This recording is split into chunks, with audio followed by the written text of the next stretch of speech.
Ciao amici nottambuli, ieri notte ho visto un bel filmone, Paura nel buio. Thriller del 1989, diretto dal grande maestro Umberto Lenzi. Non è un thriller nel suo stile anni 60, ma è un thriller molto moderno, diciamo che secondo me è riuscito a metà, ora vediamo perché. La trama racconta la storia di un giovanissimo serial killer, si chiama Mark, ed è interpretato da Joe Balog.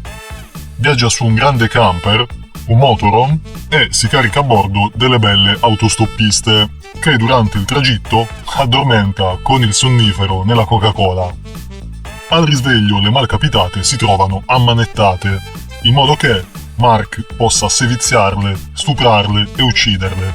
Bisogna sottolineare che Lenzi non propone allo spettatore tutto questo massacro, quindi non aspettatevi scene eccessivamente splatter, lo fa solo intuire a delitto ormai avvenuto, quando Mark scatta delle macabre polaroid ai cadaveri con la gola sgozzata.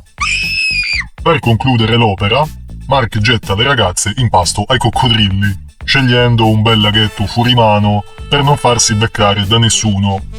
E anche qui bisogna sottolineare che Lenzi sfrutta benissimo le location americane. Gli attori dicono di trovarsi a Virginia Beach, probabilmente il film è girato proprio in questa città, che dona al film una bella aria vacanziera tra camper, campeggi, locali e concorsi di mistette bagnate. Ciò che invece non convince del tutto sono gli attori, giovanissimi, ma soprattutto i dialoghi davvero da quinta elementare. Dopo circa un quarto d'ora, con una breve descrizione di Mark, Lenzi fa incontrare al ragazzo la coprotagonista del film, cioè Daniela, interpretata da Josie Bisset. Quindi stesso modus operandi, addormentata e poi incatenata sul lettino del camper. Ma anziché ucciderla, Mark si invaghisce perché Daniela le ricorda sua madre, che quando lui aveva 10 anni scappò via con un tennista senza farsi più sentire. Qui Lenzi approfondisce la storia di Mark, questo rapporto di amore e odio con la madre.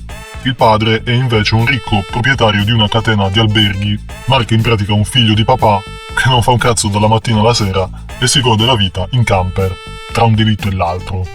Ovviamente Daniela prova a scappare in tutti i modi, la situazione potrebbe diventare ripetitiva, come ho già detto anche a causa di attori e dialoghi un po' scarsi, ma Umberto Lenzi, nonostante tutto, riesce a dare un buon ritmo alla pellicola che miracolosamente non diventa soporifera. Tutta una serie di circostanze fortuite fanno in modo che, a parte il fidanzato di Daniela, nessuno riuscirà a rintracciare la ragazza a bordo del camper.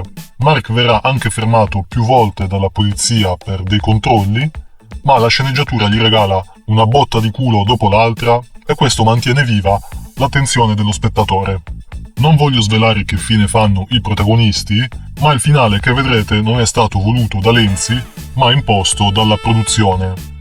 L'edizione in italiano è diventata praticamente introvabile, ma esiste DVD e Blu-ray in inglese e spagnolo.